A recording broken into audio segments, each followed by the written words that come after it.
are, season 4, episode freaking 37. Shelby, you know what I found out today?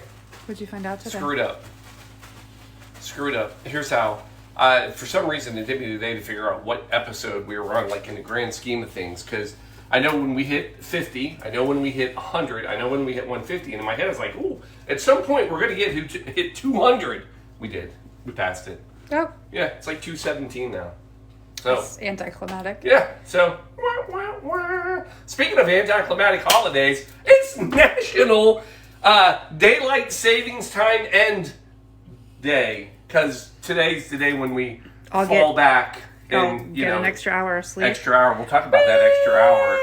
So hold on. Do you see how my little nice monkey? I think is. Cheers. He'll be painted blue one day. Anyway, so season 4, episode 37. We are here to celebrate National Daylight Savings Time End Day. Well, it's very anticlimactic, but hey, here's what I got for you today, though. I have The Sun Also Rises. See what I did there? Mm. See the mm-hmm. I had The Sun Also Rises cocktail. Absolute nod to my man crush, Papa. Come on, get in here, you guys.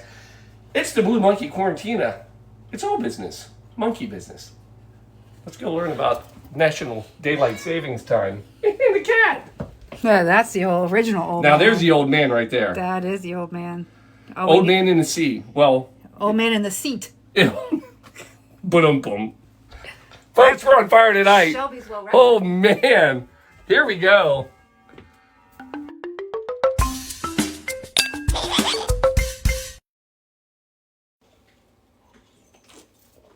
Folks, it's true. We're still here. It is episode 200 and something.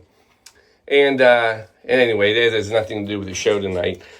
Other than the fact that, well, we're working. And here we go. All right, here, we think. Give it a second. Nope, we are. We're all working. The year. You ready for this? History time. 1895. Bringing in 2 people tonight. George Hudson out of New Zealand and William Willett out of England. Paul, these are bartenders. They had some cocktail that they made in 1895.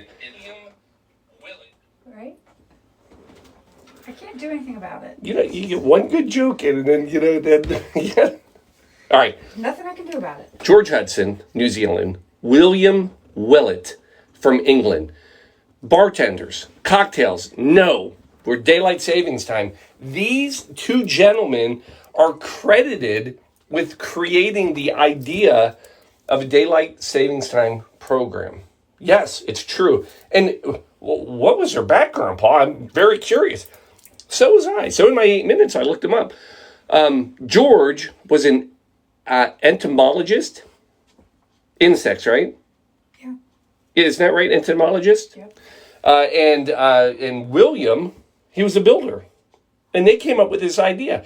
Now, the original idea for daylight savings time, they wanted to move the clocks 2 hours. And kind of what we do now, but 2 hours at a time. Nobody went for it. They came back about a year later, had another idea, and said, what if we do 20... This is kind of a cool idea.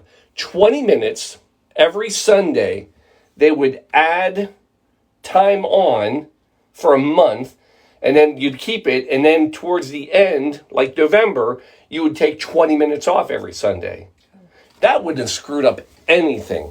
Like, the hour's tough enough, but at least thank God for Apple, right? Because I don't have to change any clocks anymore. Anyway. Yeah, we do. Yeah, we do have a couple. Okay, Shelby does. Shelby does. I don't. Anyway, so fast forward. Now, we go to 1908. You ready for this one? First country to implement daylight savings time? Not the USA. Canada. Canada, specifically Ontario, in 1908, they started a daylight savings program. It was small, but they get the first crack at it. And yes, it was not England and it was not New Zealand. But in 1916, the UK, they did finally start this.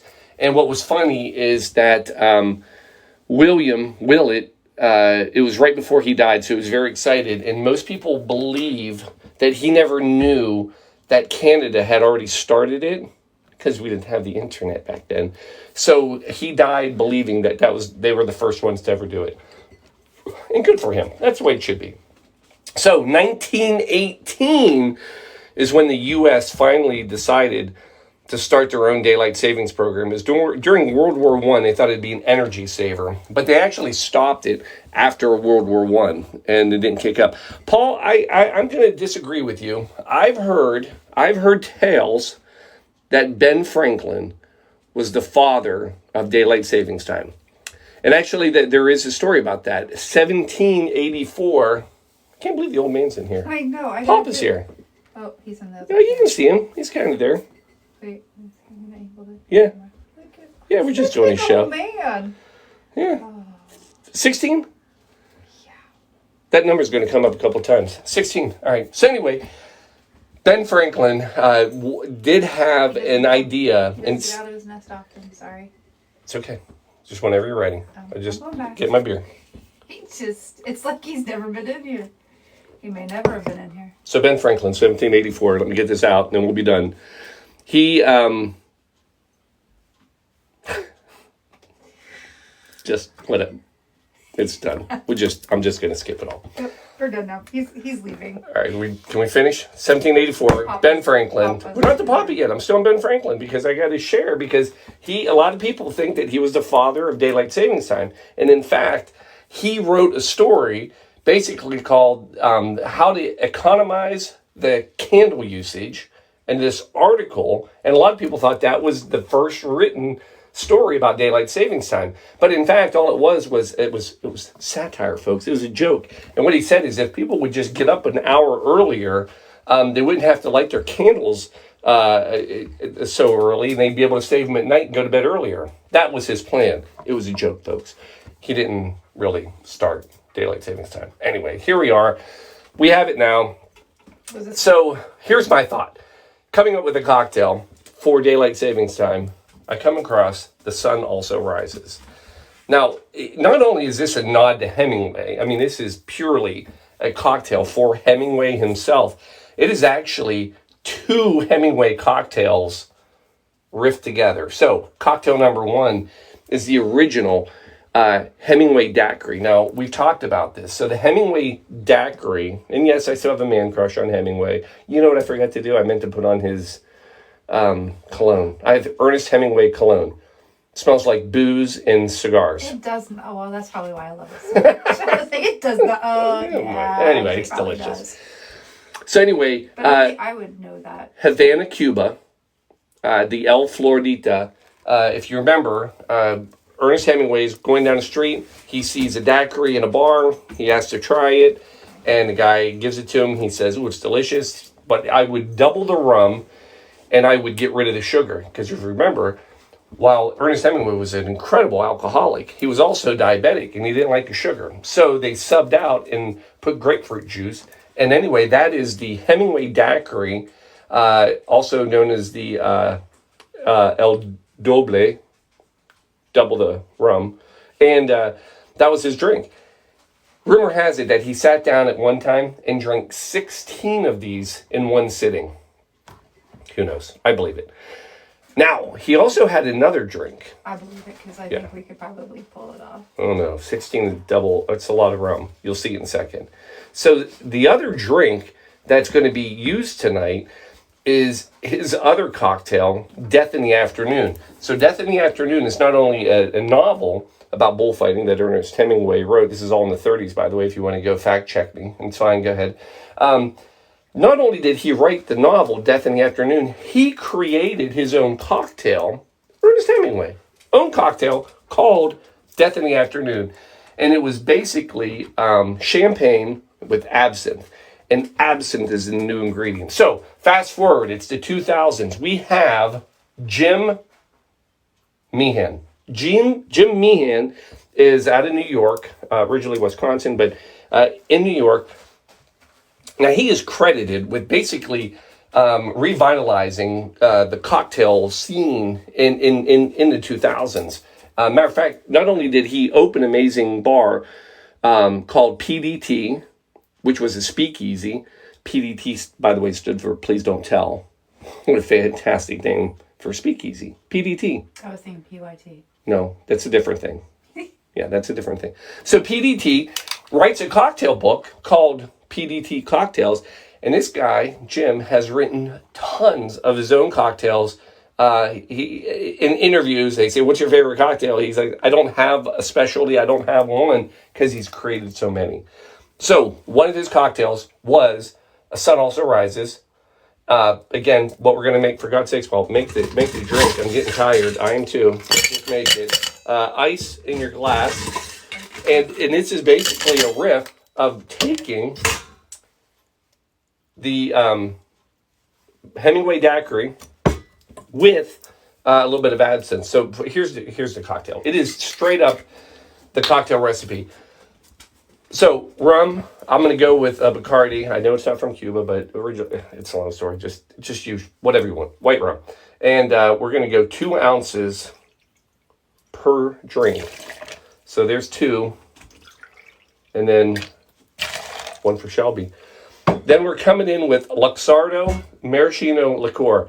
Now, you'll remember this. It is made with the cherry pits. This does not taste like cherries at all. Such a disappointment. I know. But it is delicious, and it does make a great cocktail. And we're going to go half an ounce per. So that's 1 ounce total. Oh, look at that. Such a great thick. And that's going to give it some sweetness as well. Then we're coming in with grapefruit juice, half ounce, fresh squeezed. Grapefruits are hard to squeeze, so I do that separately. But there's my other grapefruit. Shelby can vouch. It's a half ounce per, so we're going to go 1 ounce. Cocktail out of the other half. Yeah. Oh, yeah, we did do that because it did make a little extra. Now, the limes I'll do fresh.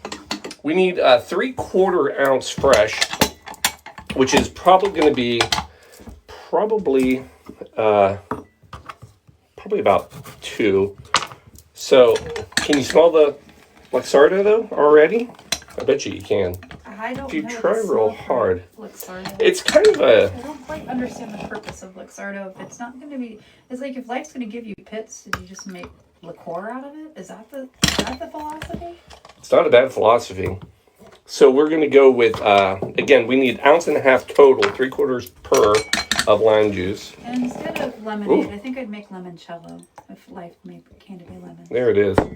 So 3/4, 1.5 ounces lime juice. And then, here's the fun part, folks. Absinthe.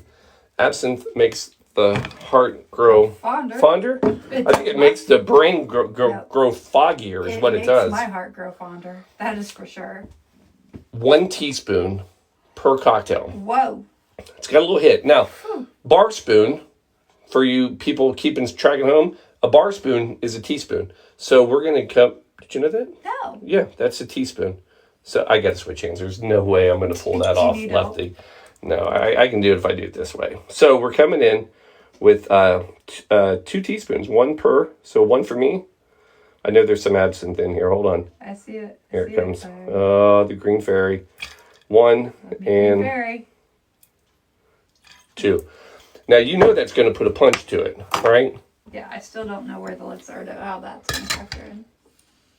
And that's it. And then we're going to give it a good shake. So this literally is the original Papa Hemingway daiquiri, rum, Luxardo, grapefruit, lime. That ice sounds melted already. It's probably the it's the absinthe. That ice. Hold on. The ice is dead. Hold on. Here, I got you. I probably should have iced up those glasses too. You hold on to your hat. I don't have a hat. Well, hold on to your hair because you're gonna love this. Just do you see how much less hair I have? Just calm down. Let the bartender work. She said add ice or chill the coops. Here's the funny thing. The coops tonight are actually... So this drink actually calls for crushed ice, which is you're going to love, right? Because you never have enough ice. So this one is actually crushed ice in a coupe glass. Then you're coming in with your cocktail on top. It's hilarious. You got hit like on YouTube with some Random spam. I love it. Now, there it is. Now, two things I'm going to add to this. One, emergency. Because the sun does also rise, but it really rises with emergency. Emergency, helping the sun rise every day since 1895 when George and Will tried to do daylight savings time. I don't know, I'm just making up stuff now. So we'll just do a little sprinkle there, a little sprinkle there. And then the last thing we're going to do, we're going to do a nice, I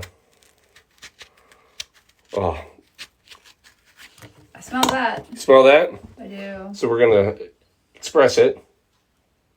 Express Smile. yourself. Oh, that's yours. Oh, And, and then we're coming in with one more.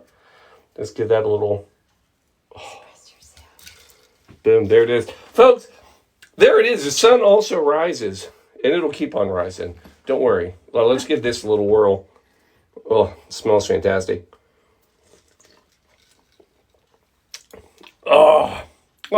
So that's fantastic. So the citrus is strong, but you have that end, that herbal note. So it's like an herbal daiquiri. It's fantastic. You're going to love it. I'm going to come around. I'm going to give you a little cheers. Here we go. Folks, right here. Ooh, can we get that in there? You Look got at this. Oh, lovely. Give that a taste. Cheers, everybody.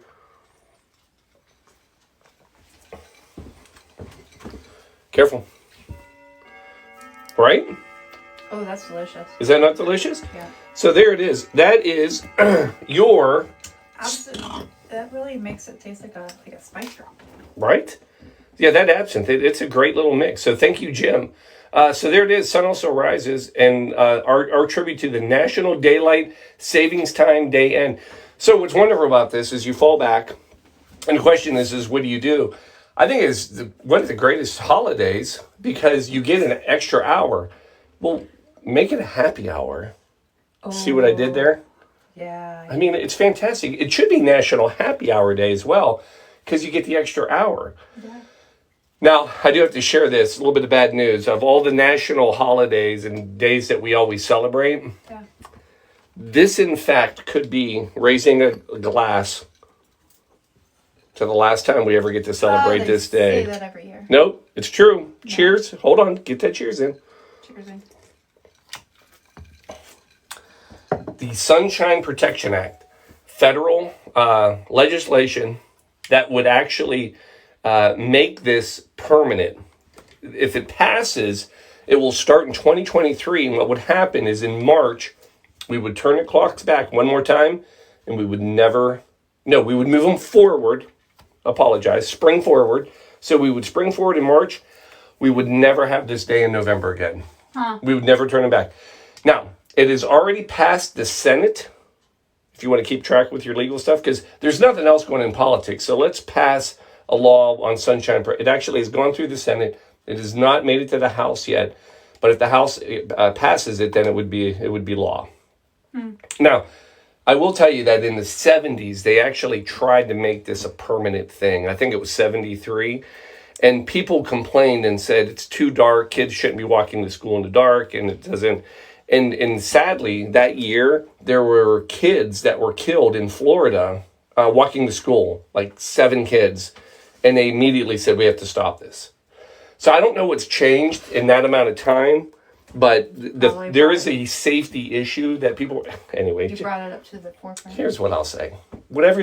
Just go have an extra happy hour today. You've earned an extra happy hour. Folks, go enjoy. Love you all. Wait. Uh-oh. And I was going to say, Pedro, thanks for checking in. I hope you're checking in from Disney, because that trip looked awesome. Well, there you go. Just saying, hey. Cheers to everybody out there. Yes. And last thing I'll say is in 2 weeks... Not this weekend, following weekend, November 19th, 20th, we will be doing the 24-hour cocktail telethon, 8 p.m. starting on Saturday, 8 p.m. to Sunday. So if you're fans of the show, for goodness sakes, go to bluemonkeyquarantina.com or go to coatdrive.org. Order your cocktail today. We're over halfway sold out. Yes. and we want to sell it out. Let's test the liver. Let's Yes. test Paul's liver. Let's play this game. I'm ready. I Master liver roulette. I'm ready. Challenge me. Give me a cocktail. And we will see you then. We have one more show next Sunday. And we'll be ready. Mark, it's good to see you too, my friend. There we go. People on. All right, folks. Love you all. See you next Sunday. Cheers.